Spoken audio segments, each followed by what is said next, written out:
Hi, I'm Mimi Chan. Welcome to Culture Chat. Thanks for joining the conversation.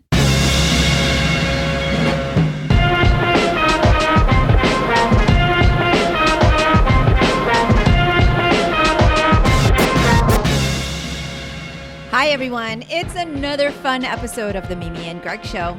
If you are a fan of the old guard, Lazarus, Batwoman, or comics in general, listen on. Greg Rucka answers listener questions about all of these wonderful characters and comics. Greg also shared some exclusive info on what's next for both the old guard comic and film. We are still taking listener questions for our December wrap-up, so please keep them coming. For those that don't already know, Greg Rucka is a New York Times best-selling author of hundreds of comics and nearly 24 novels. He is also the writer for the hit film The Old Guard, starring Charlize Theron. I'm loving these conversations and hope you are too. If you are, please rate my podcast on your platform of choice and share it with others. If you would like to support this podcast with a donation to help keep it going, I'd certainly appreciate it. You can do so on patreon.com/SifuMimiChan or on my website. For comments or suggestions, email me at mimi@culturechatpodcast.com or reach out on social media at SifuMimiChan. Now, on with the show.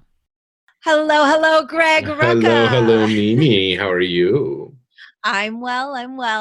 Good to talk to you. Good to talk to you. Yeah, we are a couple days late because it's been a week, okay. But you know, it has been a week.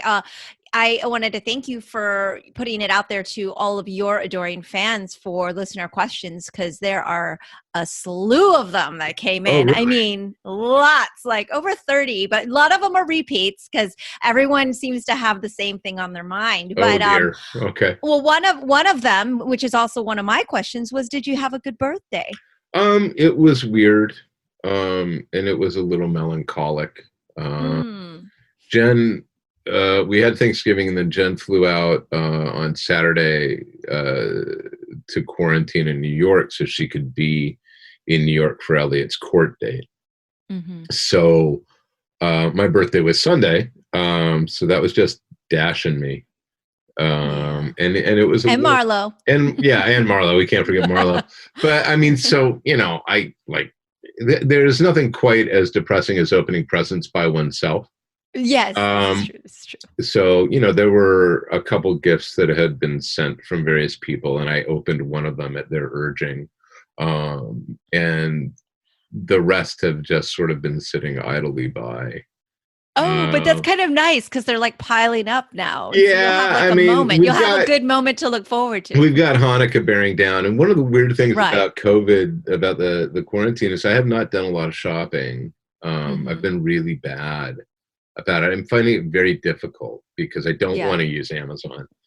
I know, right? I feel the same way. Yeah, so it's proving challenging. I suspect that once we're all able to come out of this, there will be a showering of gifts to those we love. But until then, I think we're in something of a neutral phase. So, you know, my big treat was I ordered myself a really nice hamburger for dinner Sunday. Ooh, nice. Yeah, and where did that come from? There's a burger place in town called Killer Burger, which I think is possibly it's one of the best hamburgers I've ever had. I love their burgers. And there was a period where I was a connoisseur of the burger. Right. So, and having gone back on the meat wagon, wow, that's an odd phrase. It was a nice treat, you know. And Dash and I have had we've been doing pretty well. Well, Jen got back from New York yesterday and went straight into quarantine at another location. Yes. So she's not going to be home for another few days. The process of getting out because New York's fairly strict. Jen had to have a COVID test before she left. Yeah. And that was negative. And then she had to quarantine for like 3-4 days in the hotel and get another COVID test. And then that was negative. And then she could go out and meet with Elliot. And how is Elliot doing? They're doing pretty well right now. I think, you know, the whole. So to recap, Elliot and several other acquaintances, some of whom I believe were fellow students at Sarah Lawrence, attended a BLM protest march and demonstration at, I want to say, that ended at Madison Square Park, if I remember correctly. And this was in early September. And there were a lot of people at the protest, and apparently the NYPD, not at all prone to overreacting, brought in lots of extra officers from outside of the boroughs. And they were ordered to disperse, and they dispersed. And upon dispersing, Elliot and this other group were jumped by the NYPD and arrested. And it turns out there were a lot of arrests that day. There had been some property damage done on the march. People were I said people. That's incorrect. The Murdoch media leaned heavily into, the windows of Starbucks, Duane Reade's, and like Chase Manhattan Bank had been broken. Yeah. Because property damage is far more important. Is far more serious. Well, it's far more serious a crime in this country than murder. So they were arrested, and amongst all these other people, they got all charged with felonies, which normally would have been, well, then you're remanded to custody until arraignment. But because it was bullshit, and because of the pandemic, they instead were all issued what are called desk appearance tickets for early December and told, go on your way. So in the wake of this, the NYPD illegally published mugshots and said that they were guilty. And the New York Post ran hit pieces on a whole bunch of people who had been arrested, and in particular singled out this group of kids because they were white. They are college students, and so they are sharing in the main a socioeconomic background. So they were portrayed as both race and class traitors. And one of the first stories they ran was about the fact that Elliot is my child. Yes. And apparently I am a rich liberal intelligentsia living in my palace, surrounded by my millions. In your palace. And the piece actually insinuates strongly that Elliot, in point of fact, does not go to school in New York, but one morning woke up one day and decided they were going to drive to Manhattan to engage in property damage. Yeah, it was so absurd. Yeah. It was such an absurd piece. And Elliot was not the only one of these students who they went after. And it was very unkind. And there has been, there was fallout. In particular, we were receiving death threats for the better part of a month, and serious ones. And there have been other things, social media went after, and when I say social media, I mean,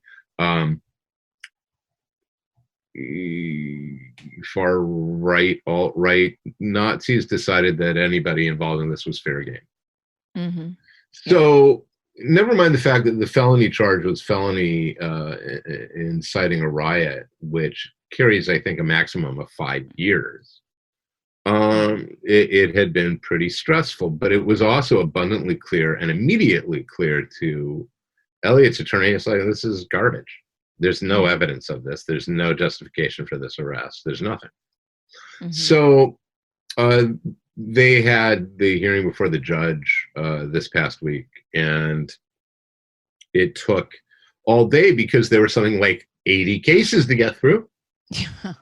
And Elliot's was the last heard, and even the district attorney's office apparently didn't have much an appetite for what the NYPD had done, because they had they dismissed the felony, and they charged Elliot instead with a B misdemeanor, which is a pretty low bit misdemeanor on the misdemeanor chart. And the misdemeanor Elliot was charged with was possession of a graffiti instrument. So we're like, well, what is that? Is that like a black Sharpie or whatnot? Right. What constitutes They had a graffiti instrument? confiscated their belongings. Elliot still hasn't gotten them back. So on the list of things that were taken, there was nothing. But it turns out one of the other people who was arrested, and it's unclear to me if this was somebody that was arrested in the same group or just another arrest there. Yeah. Apparently had a can of spray paint. Okay. So Elliot was charged with possession of a can of spray paint that he was not in possession of. Oh my gosh. That they didn't have. So the acceptance of the charge is not an admission of guilt. Mm-hmm. And the long and the short of it is, it's done and it'll be off the books in 6 months. Yeah. Except of course the NYPD, published the mugshot illegally. Yeah, and yeah, exactly. And also put your family and all the other families and individuals through so much unnecessary and unwarranted strife and there's significant. There's a lot of repercussions to this, and they're irresponsible actions. But I put a lot of this on the New York Post as well. The New York Post. Mm-hmm. Well, they just jumped on it. Oh, the old guard writer. I mean, because the movie had just come out a few months before. And they were like Batman writer and so on. Yeah, they were trying to tie all this stuff in. But they did this not just to us. And that's the thing that really infuriates me. Like, one of these kids, their parent is, I believe, a physician. And, they've effectively been online doxxed. It's like, all these people were like, 0-star review and so on. It's like, this is bullshit. I mean, they literally dog whistled it. And, and the fact of the matter is, and Elliot has pointed this out, because there was support, Elliot had lots of people certainly here. We have a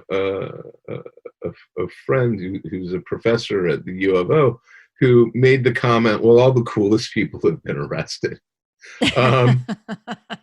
But that's sort of the prevailing attitude around here. I mean, everybody who knows Elliot was very supportive. And of course, if you think about the fact that this sort of shit happens all the time, and there are a lot of people who don't have the support and don't have the wherewithal. I mean, it is really problematic when people talk about, the system being broken. This is what they're talking about.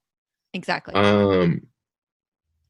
And, I mean, I think the day before they were supposed to have a hearing, the New York Times ran a piece saying, I think there had been only 9 criminal trials in the last 9 months. That's the backlog, right? Because of the pandemic.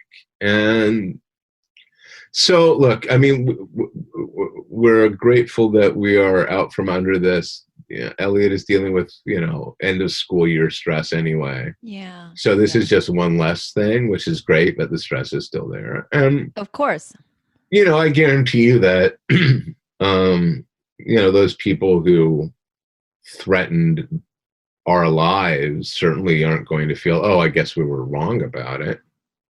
Oh, well, that goes with people admitting they're wrong. So no, that's never going to happen. Yeah, I mean, we're still amidst people not admitting that they're wrong or that the votes went the way they went. I mean, we're amidst so many denial or that there's a COVID pandemic. Virus. Yeah. I wonder what the Venn diagram is. I actually said this to somebody today. I think the Venn diagram between people who believe there was voter fraud, and the pandemic is a fraud, is a hoax. Oh, yeah, I'm sure it's close to 100% aligned. Yeah, I think it's pretty aligned. Close to a perfect circle. So I don't know if there's truth to this, but I just saw like a headline, and my friends and I always share like silly or things that we can sort of laugh at, but it was like one of the long-term side effects could be erectile dysfunction from COVID. So maybe that will actually encourage mask wearing. Oh, that would be wonderful. That might do it. That might do it. Okay. Threaten white guys as penises and see what happens. So I mean, it's so I don't know, maybe Darwin's laughing at that a little bit. Look, I think that there is actually probably something to that. I mean, I wouldn't doubt it. There's so many long-term effects that we do not know about, and it was in one of the news channels, so it was on the news, right, Greg? So it had yeah, it has to be true. There can't be any fake news. Can't be anything but true, obviously. So, all right, well, please give Elliot my best, our best, and we're all thinking about him and glad that he can just kind of move on for now. But of course, again, like Jen had to leave right after Thanksgiving. It was your birthday weekend. It's like so disruptive to your lives. I'm sure she was great, like happy to see him. But no, it was good that they got to see each other, and I don't begrudge it at all. You know? I mean, and I'll get to see, I'll get to see her again very soon. In the grand scheme of things, it's not going to be that long, but but I'm just saying, disrupting your whole. It's been. It's been a time, shall we say. I know. I mean, just to add to the 2020 listing. It is, yeah. It's just like, well, here we are. Here we are in December. Yeah. Almost done. And it keeps going. And it keeps going. Exactly. So, all right. So you do have a ton of questions, sir. All right. And, I'll start off with what I think will be the kind of quick and easy ones. A lot of old guard fans. Okay. A lot of old guard fans, since we just touched on that. And like I said, this is the most submission of questions all at once I'd ever gotten. So I think they've been they've been waiting for it. Yeah, they've been waiting. So, I mean, several have asked the same one, obviously. Love the old guard. This is from 4 listeners, Jacqueline, Crafty by Night, Scarlett, and Risa, and they want to know what's up with the sequel, if you can talk about it. We're moving forward. There hasn't been an official announcement, so I can't really say anything yet.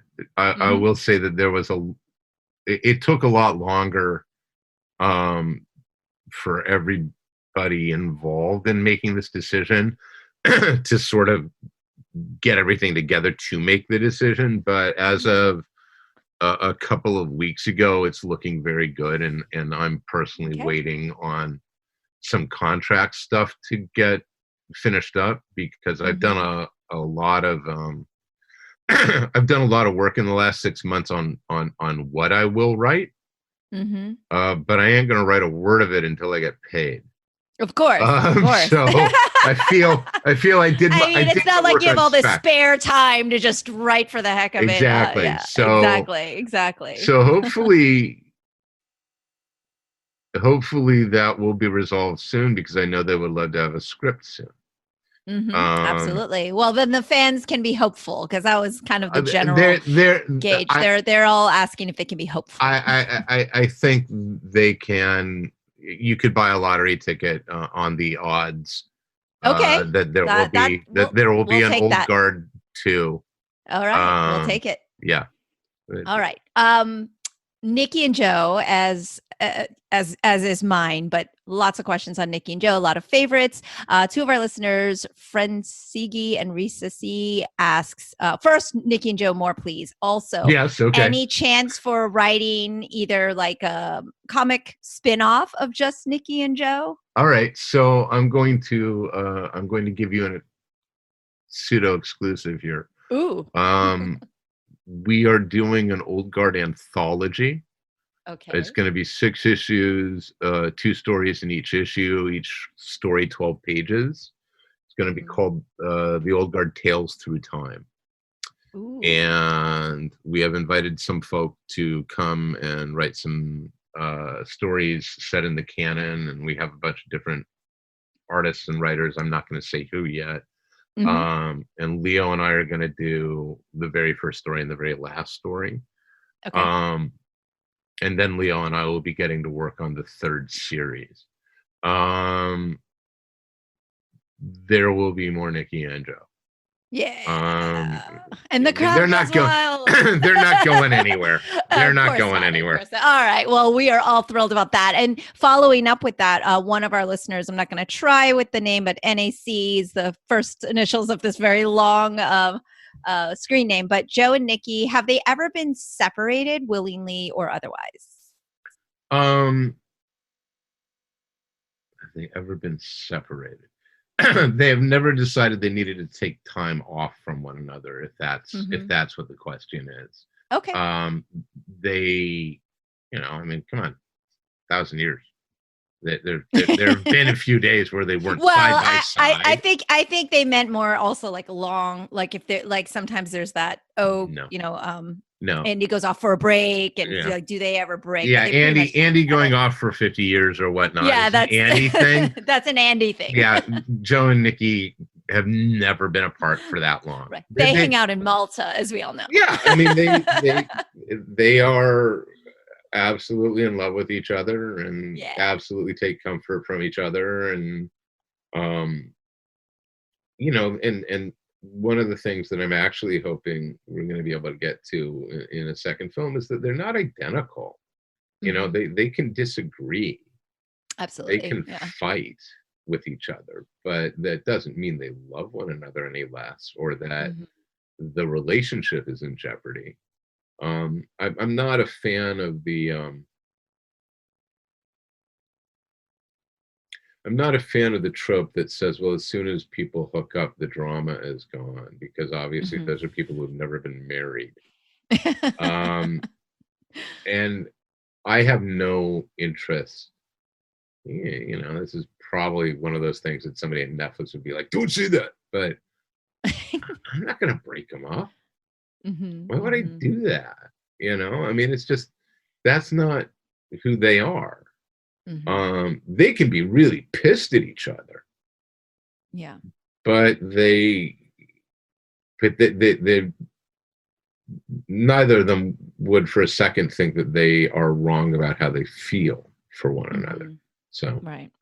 Okay, well that's very nice that we can hold on to that. Yes, they are the one good thing. I need that after after last week we talked about Forever and Joaquin. You know, I need something. So at least I've got Nikki and Joe to lean on. Blueberry asked, what was the name of the book Nikki read in the shelter? Book Nikki read in the shelter? That's the question. I'm thinking in that. Was it You're talking about because Nikki's not in the mine in the movie. I think they've got a book in when they're in the rectory.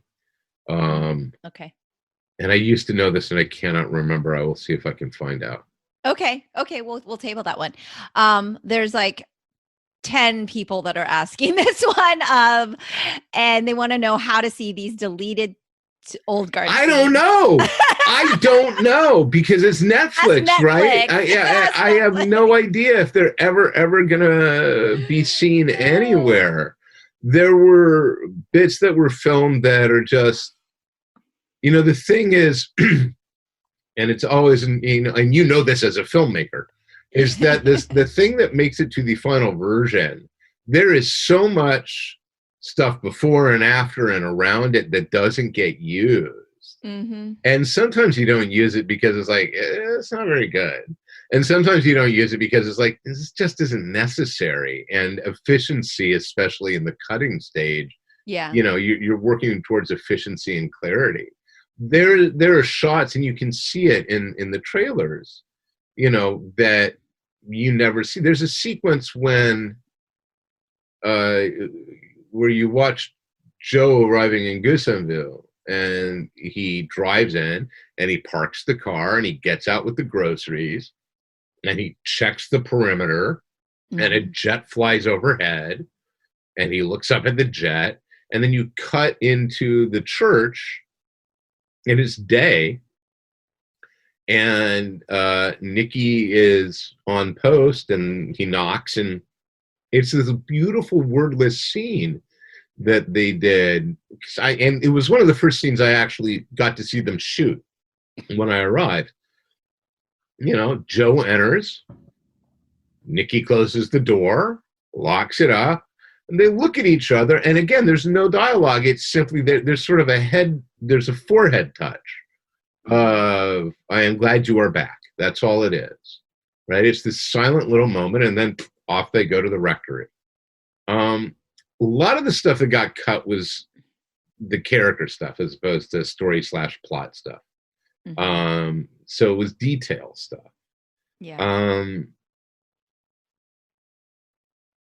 I don't know how we find those bits. I don't All think. right, I'm going to tell listeners, keep hounding Netflix. Yeah, Maybe I they'll. mean, Well, this is what used to be DVD extras, exactly. I mean, right? This contact is what we Netflix. used to have gotten as DVD Right. extras. Everybody needs to It's write. archaic now. Yeah, everybody needs to write to Netflix support and say, I will buy an Old Guard Blu-ray with extras. Right? Yeah, You know? that's what used to be extras. Yeah. So, I mean, I have a friend and he's an indie film director, but he literally would listen to, even in his car, he'd bring like a player somehow, like the director's cut during the all these films, and hearing all the commentary and like of like every film ever. And I'm like, wow, that's dedication. Because but the extras were like a big part of it. And now that we don't really do DVDs so much anymore, except maybe like Disney classics, they still and you kid stuff releases a lot. But and on some of these, like when you buy them, you tend to get value added content, right? But Netflix doesn't sell it. No. And why should they, right? Because it's going to perpetually be available on the platform. Yeah. So I don't know, maybe in staggering success someday they will do a making of the Old Guard thing and then you'll get to see it. But I don't know. I really don't know how we find this stuff anymore. Yes, I didn't think you did, but I had to ask because like 10 people asked, and like about 8 people have the same question as well. We've heard that Marwan and others sent poems. Do you have any of those to share? And that might be something I don't. Well, actually, for later as well. Like maybe we can table that if you don't have it. Wait. I would have to. This is going to take. This is going to take some looking, I think. No problem. I'll give a shout out to the listeners that asked in the meantime. So that was May and Kate and Phoenix, Rosa, Ferocious Applesauce, and Riska V or something like that. So thank you for the question and for inquiring. Yeah, I am trying to find, but Marwan, so sets are really boring if you're an actor. In particular, right? Because you wait around for setups. Hurry up and wait. And Marwan always had a book, and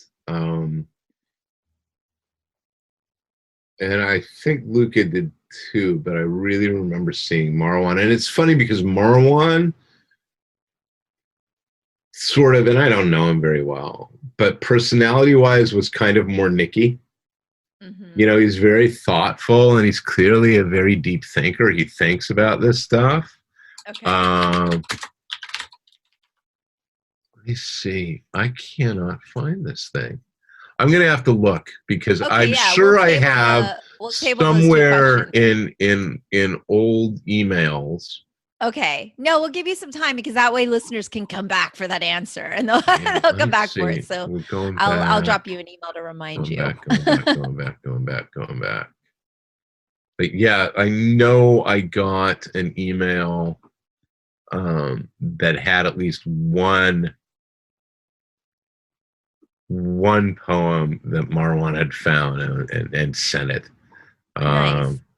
I have no idea where. And the problem is that, man, there are a lot of emails here. Right, now that you've done the search. So okay, we'll table it, and that way you don't have to stress about it now.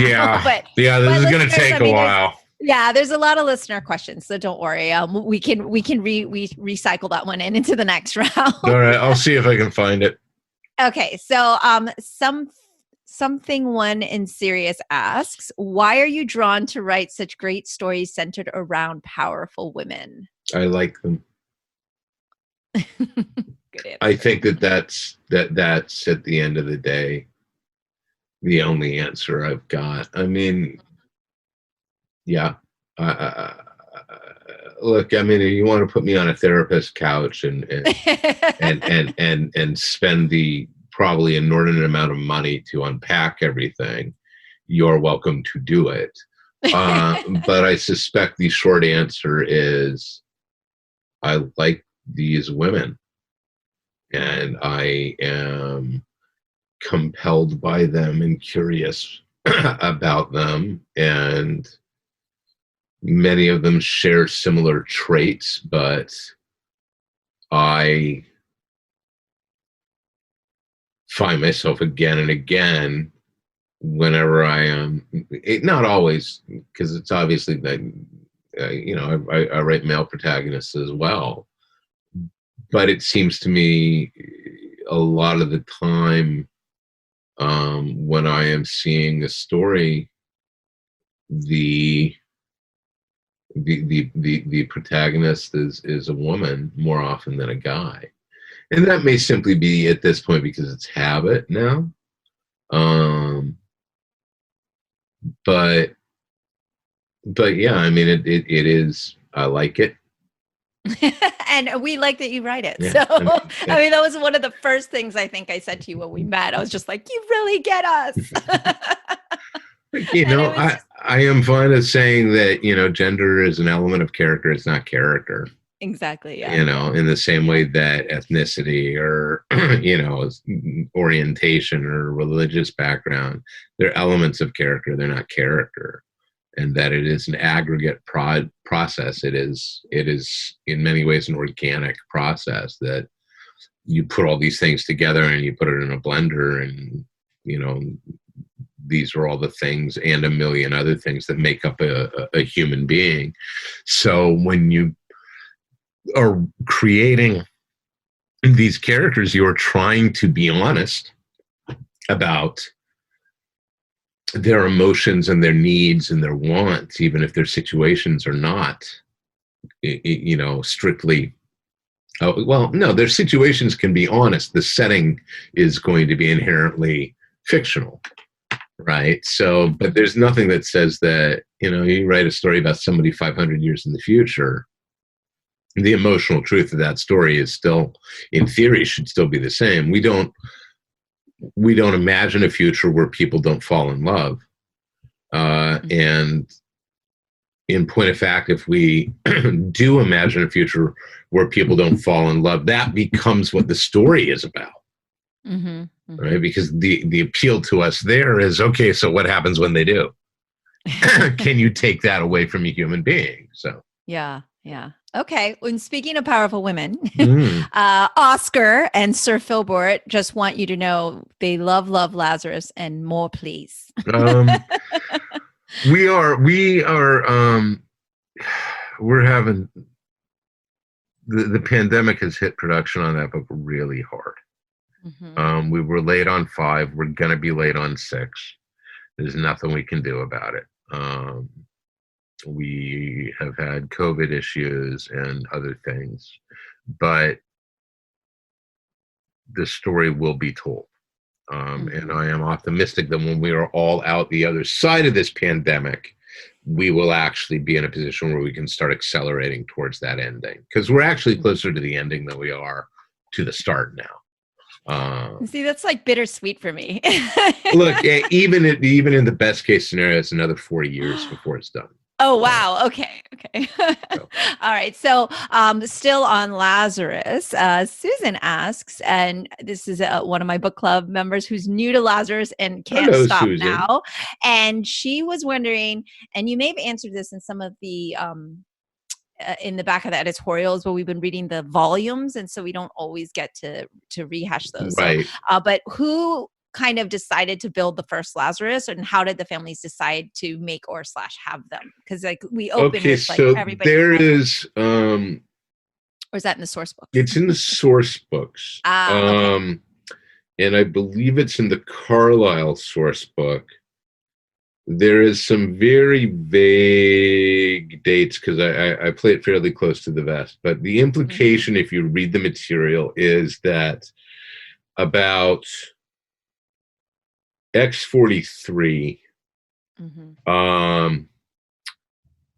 there was there had not been a quote unquote named Lazarus prior to that, and around X-43 some weird stuff starts going down at Vasilovka military positions that sort of butt up against Alaska, and it is the first quote-unquote documented case where somebody quote-unquote says she wouldn't die no matter what we did. She wouldn't die. And within a couple of years from that point, other families start pushing out champions, because there had been a provision in the Macau Accords that is the champion each family can have. But it isn't until I think the early 50s, I would have to look at the timeline, that we actually see the first of them, and I believe it's actually oh man, I can't believe I'm doing this. It's Carragher and Mineta, I believe, are the first documented, like, witnessed fight of Lazari. Okay. Carlisle has not, never publicly acknowledges Forever. Right. So Forever in Carlisle territory is an urban myth, right? That she does not appear on the post. She is not named. But Carlisle has a Lazarus. Right. So the implication of the backstory is that the Lazarus, the first working Lazarus that Carlisle was able to field, was a couple iterations before Forever. And that in so doing, that sort of triggered the arms race with the other families. And then if you read the back, there's back matter in the third hardcover that has sort of assessments of like 4 or 5 Lazari. And the entry on Alima Myers Kasimi is worth looking at. Yes. Because she is effectively either the last of the first generation Lazari or the first of the truly next generation Lazari, depending on how you look at it.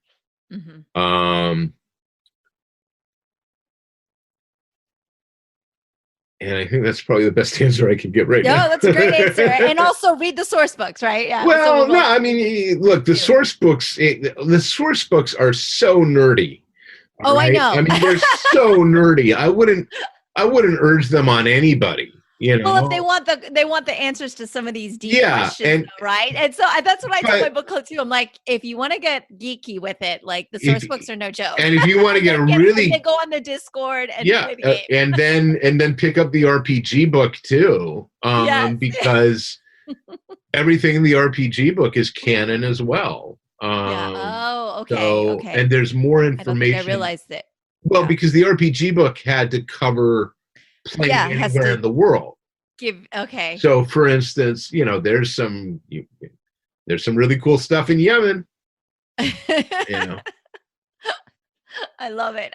No, I love that we can get as geeky as we you can go really, really deep in there. Go all in there. Yeah. Okay, so our next Lazarus question is from Alvino, and he's asking why you specifically decided to call the whole series Lazarus, or why you decided to go with that particular name. I know in the story you did the translation, and me growing up Catholic, I understand what the character of Lazarus, etc. But like why you particularly chose that. It sounds really good. That is part of it, actually. I mean, I tend to have a habit of shooting myself in the foot with titles, and Lazarus is so evocative. It's a pretty strong one, and it does what it says on the tin to an extent. There is also a question of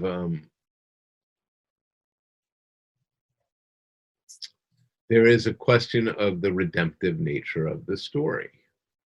Okay. All right. So, I mean, not to show too much of my hand, but it is to say that, and this comes out in Risen 5. In Risen 5, it's the first time where the word slave is used to describe the Lazari.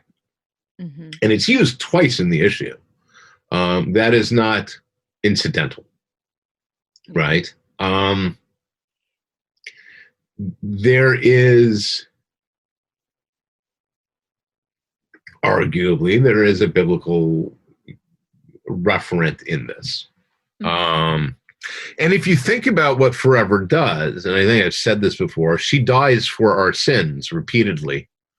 You know, the sins of her family take her life with alarming regularity. And I think I found that very compelling. You know, when I had first conceived of it, I had kind of conceived, I think my first thought was that it was some sort of zombie story thing. Oh. And then I left that very quickly, but I think the very first thought had been, it's sort of the zombie. That's kind of what she is. And that's not, right? I mean, Lazarus, I think, is probably a better descriptor. So absolutely. No, it's fantastic. It just that was a good description. But like it's funny because I'll just share a quick short story. It's like, you know, we're all reading this and I started rereading it again. And I think we get through Poison where she just came off her meds. So she doesn't get up after getting shot. And, you know, my friend, she freaked out. She was so upset. She's like, no, wait, what's happening? And her husband, who's in the book club's like, well, it's not called Forever. It's called Lazarus. So maybe she doesn't get up. And then she's like ready to choke him out. It's like, not funny. Not funny. Like she literally had a heart attack. She gets very attached and like very invested and stuff. And so it was really funny because she had kind of, you know, you got her. She had a scare there. So, but yeah, that was that moment you have even just like a, you know, of Forever potentially not getting it. There's certain gags you can only pull once, right? And one of them was that one. One of them was, they're not flashbacks. That's 8. Yes.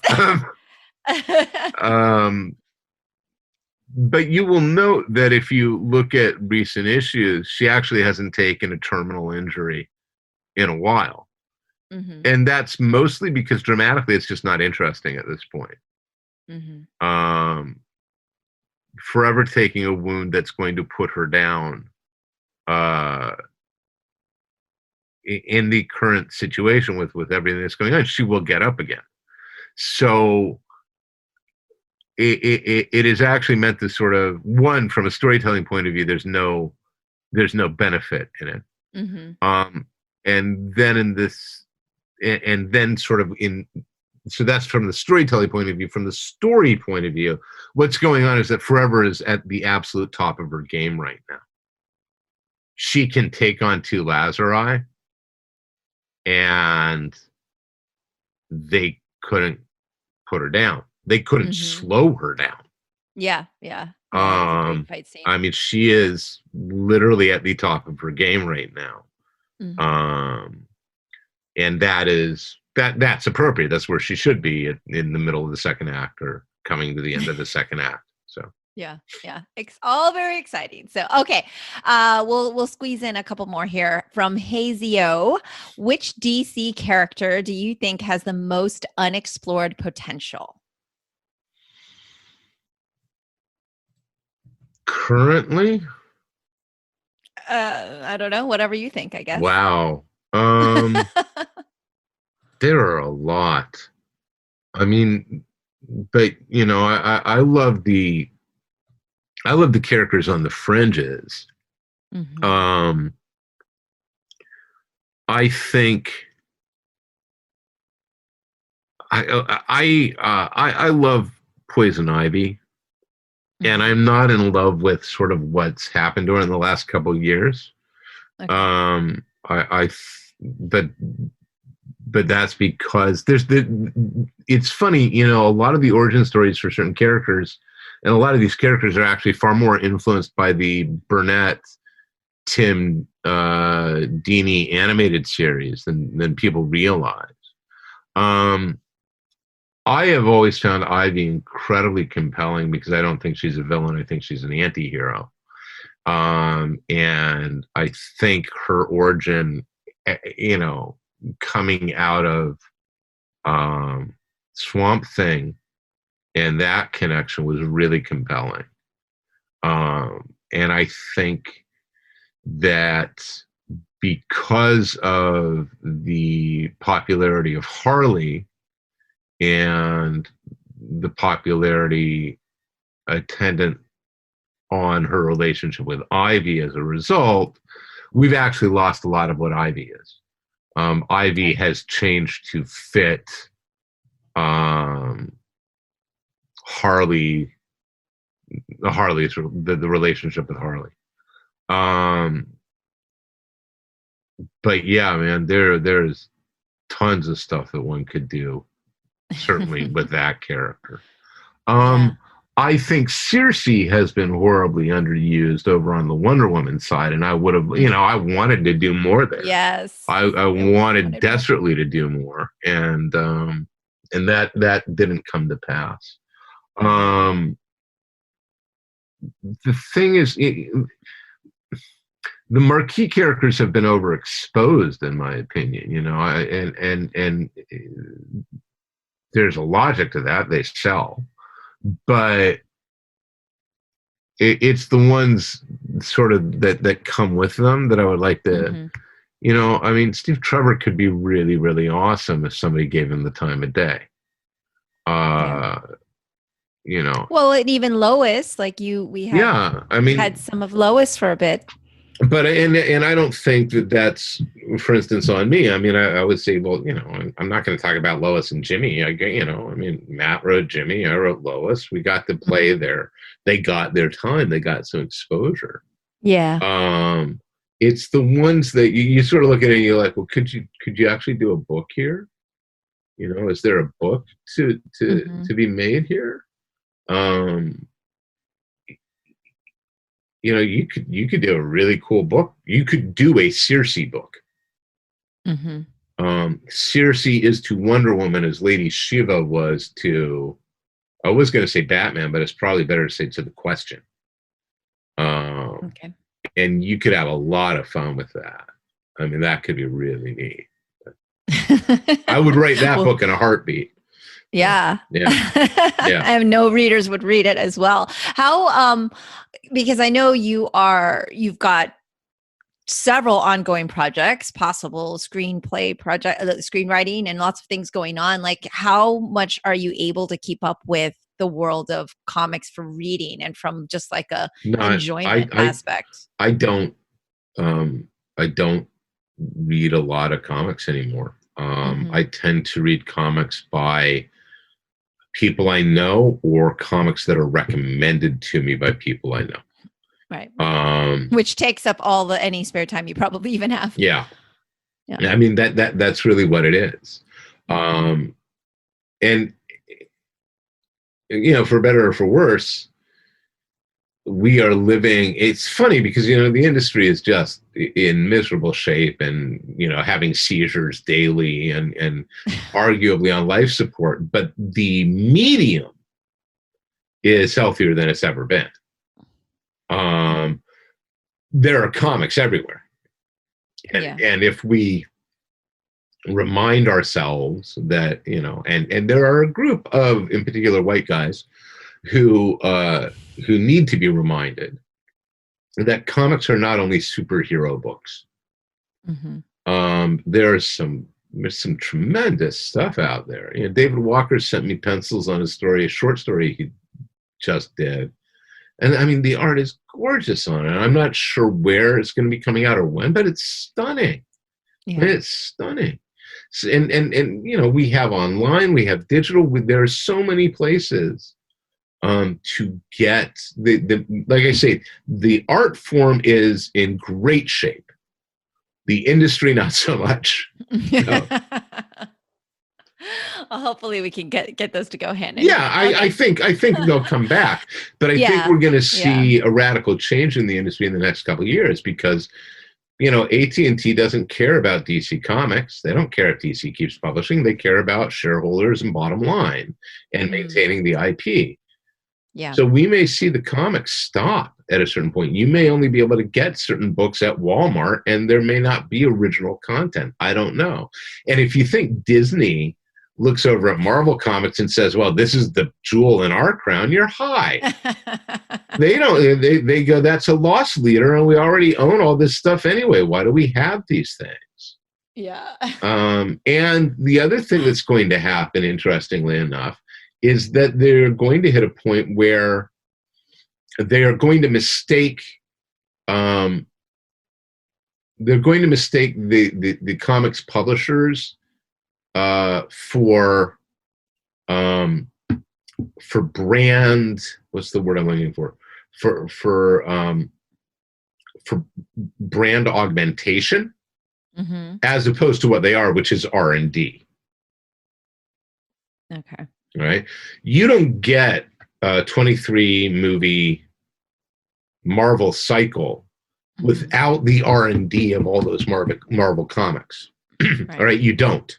Nobody would have come up with that. They wouldn't have. Not in a million years. Somebody had to go and look at 50 odd years and go, okay, this is our through line, and Starlin did this. Here's what we're taking from different characters. Right. Which plot lines, which exactly. Yeah, which avenue. They're not, and they now run the risk of hitting a point where they're going to turn to somebody and say, do you have a pitch? And the story, and the answer is, I don't need a pitch. I've got Thud, this story here. Yeah. But the danger is that, Warner Brothers or Disney is going to say, no, the purpose of the comics is to make the brand, is to promote the brand.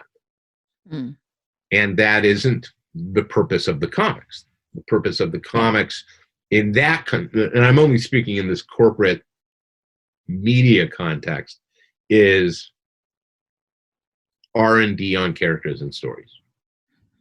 So, all right. Well, do you have time for one more, or do you want to table it? Okay, no. Let's do one more. Okay, this is from Who's Julia B. What excited you the most? Who is Julia? I don't know. I can't answer that. That's a bad question.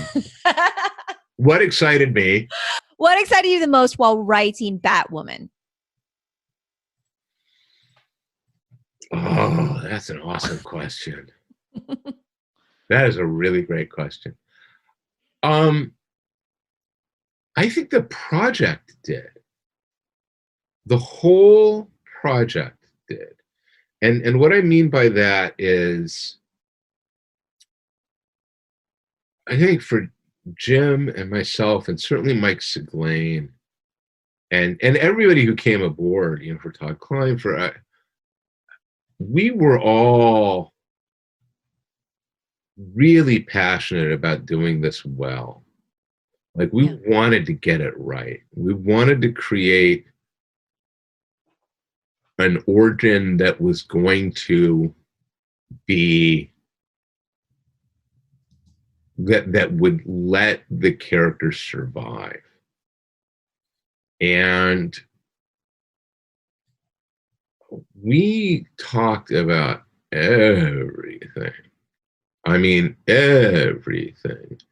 The suit design, the aesthetic, the storytelling, the story. My God, writing Alice's dialogue was a pain in the ass.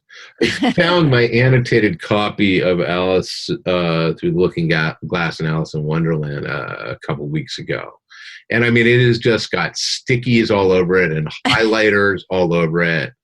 Like, she has one line in that story. Cool part of it. And only one. Integral. Yeah, well, there's only one line in that initial Alice story that is not a direct quote from Lewis Carroll. Right?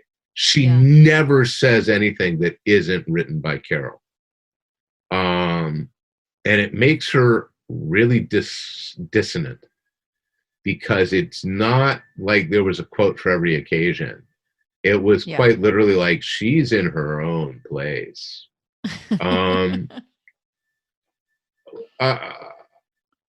I interviewed one of the first guy named Dan Choi, who went on to found, I believe, the Courage Campaign, who was a West Point cadet and went into the Army and was queer, right? Had come out, and this was, he was interviewed by Rachel Maddow. He and I spoke on the phone about West Point and the culture, and so I did ridiculous amounts of research for what is that, the second issue, the third issue of Go.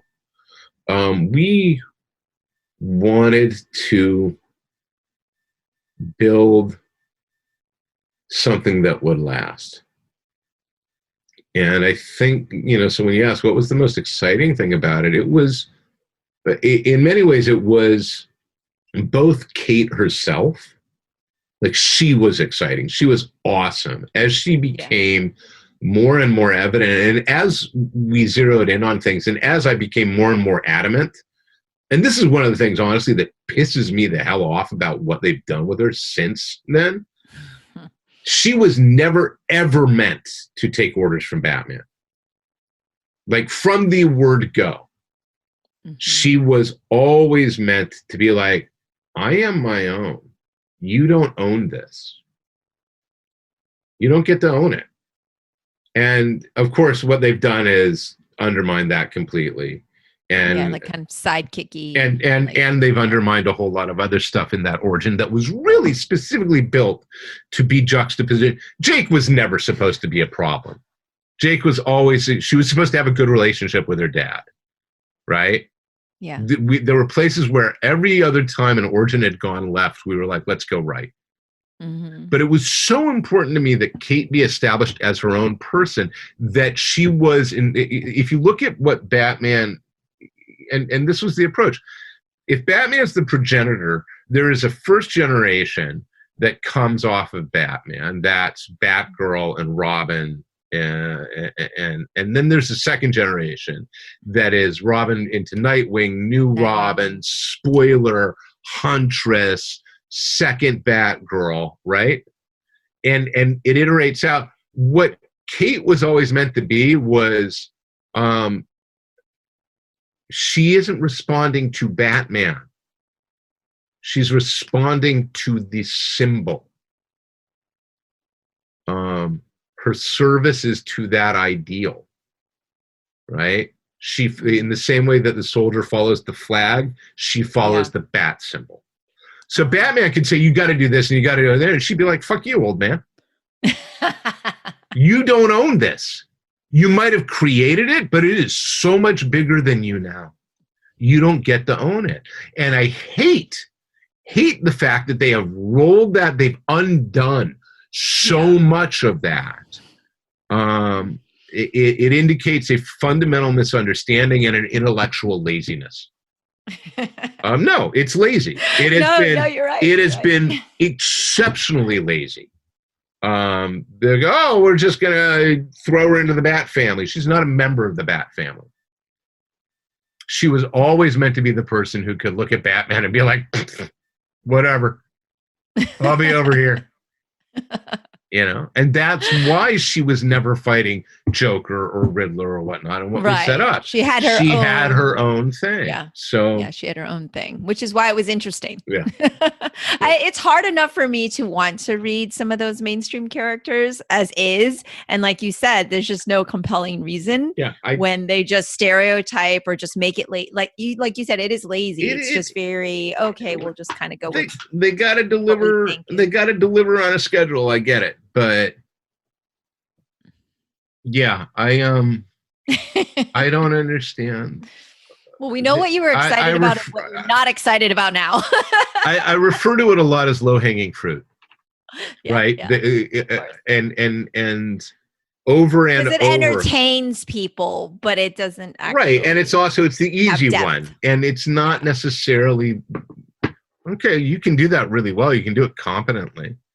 Right, you can sit there and go, oh, this is we all are story savvy. A goes to B, goes to C, but sometimes you can look at a story and go, A goes to J.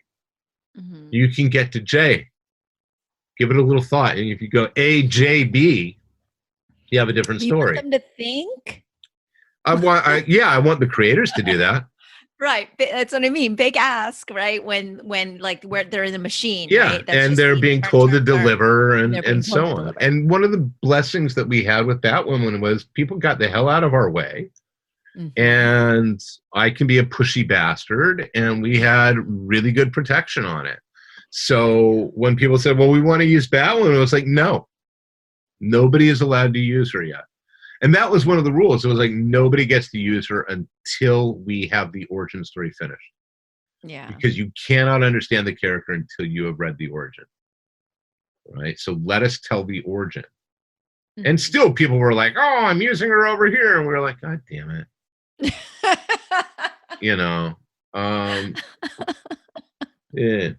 Anyway, there you go. I love it. You got the bonus question with the long answer. Yeah, we got a bonus question in there that probably would have been asked as a follow-up. So thank you for that. And we do have more questions, but we will table them for next time. Listeners, continue to send because Greg likes to answer these questions, and you like to ask them, and I like to ask them. I do, because I get all the benefits from this. This is a win-win for me. Excellent. All right. Well, until next time. Until next time, Mimi. Have a great week. Hello to all. You too. Give my best to everybody. Bye. Bye. That's all for today's episode. Thanks for listening to Culture Chat, and hope you enjoyed the conversation. Please subscribe and rate my podcast. Feel free to leave me suggestions or send an email to mimi@culturechatpodcast.com or follow me on social media at SifuMimiChan on Twitter, Instagram, or Facebook.